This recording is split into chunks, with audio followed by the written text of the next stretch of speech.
ராகுவோட சேர்ந்திருக்குன்னு வச்சுக்கோங்க. ராகுடன் சனி இணைவு சேரும் பொழுது சனி திசை எப்படி இருக்கும்னு நினைக்கிறீங்க? கொடூரமா இருக்கும்.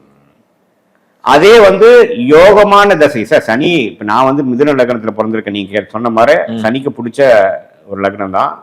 ராஜயோகாதிபதினு சொல்றீங்க, அப்புறம் எப்படி சார் உங்களுக்கு எனக்கு பிரச்சனை வரும்னா, ராஜயோகாதிபதி தான் ஏகப்பட்ட ஆப்பர்ச்சுனிட்டிஸ், ஏகப்பட்ட வாய்ப்புகள் உங்களுக்கு கொடுப்பாரு உங்களுடைய தொழில வேலையில. ஆனா கடைசியா பாத்தீங்கன்னா சனி திசை முடியறப்பா சார் ஒண்ணுமே இல்லையே சார், தப்பான டெசிஷன் நிறைய எடுத்து பணத்தை இழந்துட்டேன், வாழ்வாதாரத்தை இழந்துட்டேன், நல்ல வேலையை இழந்துட்டேன், நல்ல பொசிஷன் இழந்துட்டேன் அப்படிங்கிற மாதிரி தான் கொடுப்பார்.